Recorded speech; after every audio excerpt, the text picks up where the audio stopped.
মাদানী কোন হয়? মাদানী কি ভগবান নেকি?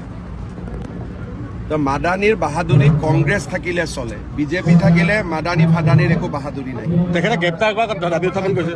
বেছি কৰিলে মই মাদানীক ভৰাই দিম। তেওঁ তিনি গগৈৰ লগত সুৰ মিলাই কৈছে মাদানীক বেছি কৰিলে ময়ে ভৰাই দিম। চিএম মইহে, চিএম মাদানী নহয় নহয়।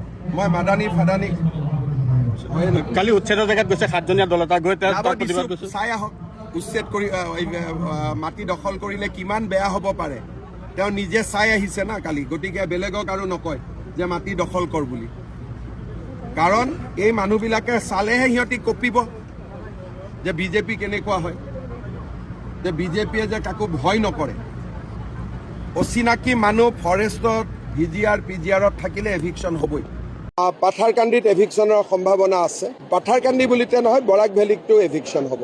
কিন্তু ডেইলিটো বাংলাদেশী ধৰিয়ে আছো, নধৰাকৈ কিমান সোমাই আছে চবতো পুলিচে ধৰিবও নোৱাৰে। বাঙালী হিন্দু 100% সুৰক্ষিত আছামে। চান্স পালে বাংলাদেশীক ধাক্কা মাৰি ইয়াৰ পৰা বিদায় দিম। মই অকলে মোৰ কামত অবিচল অটল।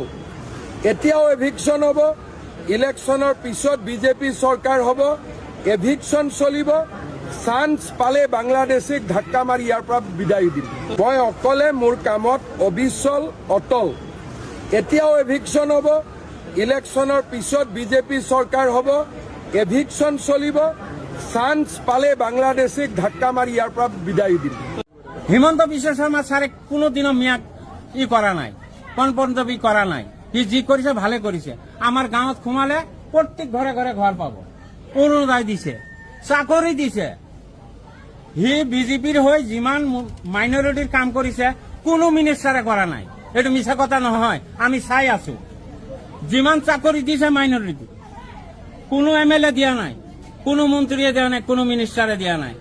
সি ঘৰ দিছে, অৰুণোদয় আঁচনি দিছে, বৃদ্ধ পেঞ্চন, কত কিছু দিছে। এতিয়া চাউলো খাই আছো, চাউল কিনিবই নালাগে। যোনটো বিজেপি চৰকাৰে চাউল দি আছে, বাকী চাউল বিনা পইচাৰ, সেইটোতে আমাৰ দিন গুচি যায়। তাক ভোট নিদি পেলাই ভোট কি কংগ্ৰেছক দিম? কংগ্ৰেছ ইয়াত আহিলে কাম নাই, পিয়াজ চিলিব লাগিব।